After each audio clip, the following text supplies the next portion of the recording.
Welcome to the next video on the Practical Weapons channel. One more gun straight from the safe that is basically impossible to find in the stores this day unless you go to the auction, and they're going to be expensive as hell. This is the original unfired Saiga 545, made in 2009. This is the Arsenal Legion Saiga 545 AK-74M, the non-folded stock variety that I have in my safe. I have a couple of Saigas, I have a couple of Arsenals from the lost days, so to speak. 545 is the caliber that was created after Vietnam, where the Soviet at the time military has looked at the guns and looked at the calibers and said, okay, well, the Americans are running with the little bitty bullets. Why are we running 7.62? We want to run something faster, something that allows us to carry more capacity, increase the amount of ammunition, reduce the weight. And they came up with a 545 by 39. Again, everything is by 39. As far as the intermediate cartridges go in Russia, 7.62 by 39, and I have a Saiga in that one too, which will be in a different video. This is the original configuration as converted by Legion for Arsenal. Of course, it is unloaded. It is also, as I said, has never been fired. You can see the safety has been run maybe 3 or 4 times on it. It's a beaut in so many different ways.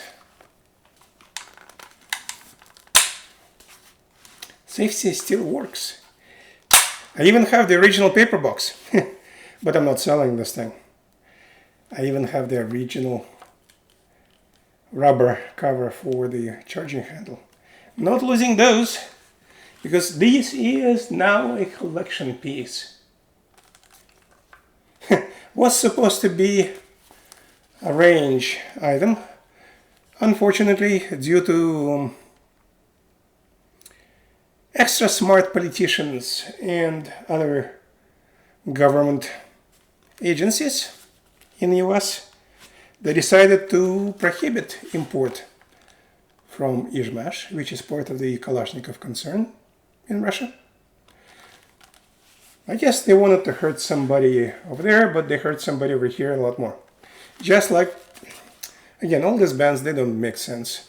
Other than trying to prohibit us from getting things. The 922 thing is stupid. 1994, the import of the sport type guns only killed a lot of the imports, you know. But this is still present. Made in 2009. If you think about it, that's 13 years ago. Time does fly. I didn't have gray hair back then.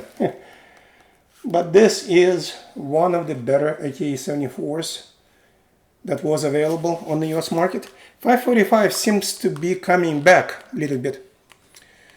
Palmetto State, Kalashnikov concern, doesn't seem to be making one. But at least Palmetto State is making some.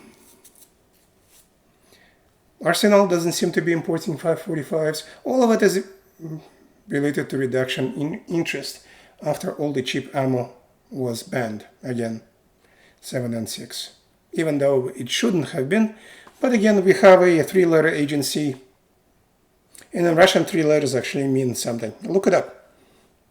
And that's exactly what that agency name should be.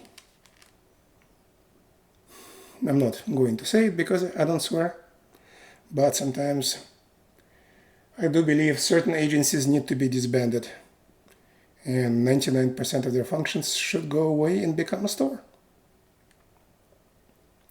Still, coming back to this gun, this thing is an amazing firearm, especially in its traditional form.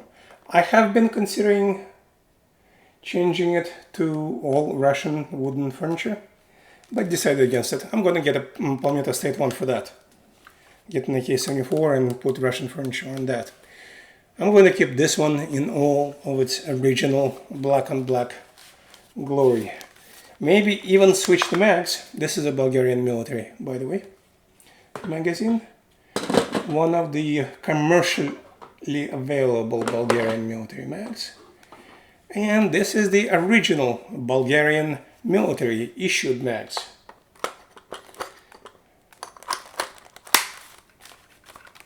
This is what it would look like in a black on black configuration, fully matching in color. I have Bakelite magazines. I don't like them. They're more for collectors or if you have wooden furniture. Still, this thing is an AK-74. This is not an AK-100 type. That you need to get from Palmetto State, or if you want the 7.62 version from Kalashnikov USA, which is quote-unquote made in the US. But they have full technical specifications, which is extremely important. Nobody else does in the US. But this thing is just pure joy. Unfortunately, I haven't taken it to the range, and I probably never will.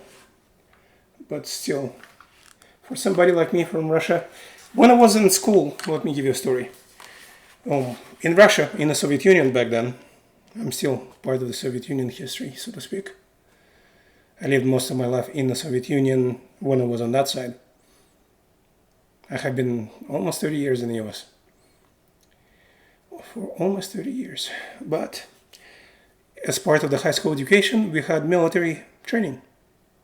Tactics, learning potential opponents' equipment and arms, and also learning how to throw grenades and how to shoot.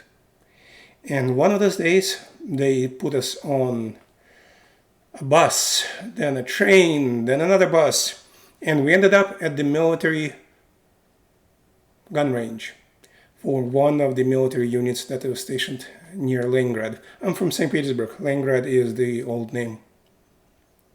And they gave us AK-74Ms to fire and to qualify us, both in semi-auto and full auto bursts. Gave us one magazine each.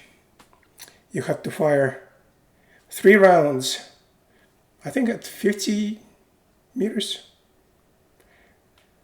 at a stationary target. Then you had several targets to knock down or to hit using automatic fire bursts if you could control it. Some couldn't, some could. It was fun. You were actually shooting laying down. You had an officer walking behind you, looking how you're doing and telling us whether you hit it or not. That was actually quite enjoyable for the kid that I was back then. And I was already interested in the firearms even at that old age. And this thing is just like that, except it doesn't have a folding stock. And I don't remember whether that gun had a folding stock or not. That was a very long time ago. But that part, with all the excitement, did not at all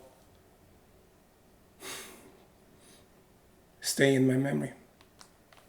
I'm trying to remember. I remember what I was wearing. I remember the targets I was hitting. But for the life of me, I cannot remember whether it was a folding stock or not. We all fired at the targets. Some of us hit, some of us did not. I hit mostly what I hit. I mean, had good eyesight, fairly good finger at the time. And it wasn't that hard, again, short distances. But still, that does stay in the memory to a degree. This was one of the very few times I was able to fire an actual military select fire firearm in Russia. In the US, that happened multiple times, machine guns, submachine guns, whatnot. But in Russia, that is not common. Remember, almost no civilian market, especially for automatic weapons. They're completely not available to the civilian ownership. Unless they are made to fire blank only, those are available. But other than that, some people are limited to only to semi-auto only, just like in US. And remember, in Russia, it is possible to own guns. There are 6 million guns in legal ownership, just no handguns. No full autos, and limitations on a lot of things. And there are laws that are changing, making it harder for people to own guns right now in Russia. So that's the story about the AK-74 and Saiga. Honestly, in Russia, this is not considered to be an AK. This is a sporting or hunting carbine, sometimes used for self-defense or, no, not really self-defense. Sometimes they're used for guard, security companies and whatnot. But they are also envious on what we can have in the US, even if it's a Russian gun. And by the way, those guns that are imported into US were always much higher quality than what they were able to purchase in Russia. So when the sanctions came in against the Kalashnikov concern, Saiga 9 was being prepared to be shipped to the US market. And then sanctions hit, and Saiga 9 and Saiga 223 ended up on the Russian market. And those are export models, so they were much higher quality, and everybody rejoiced until those ran out. And I started putting low quality control guns on people's tables and hands. And by the way, those things are expensive. Can you imagine that in Russia, when they go to a gun store, they actually have to bring the calibers with them to make sure that the chambers are actually up to spec? I don't think anybody does that here with new guns at all.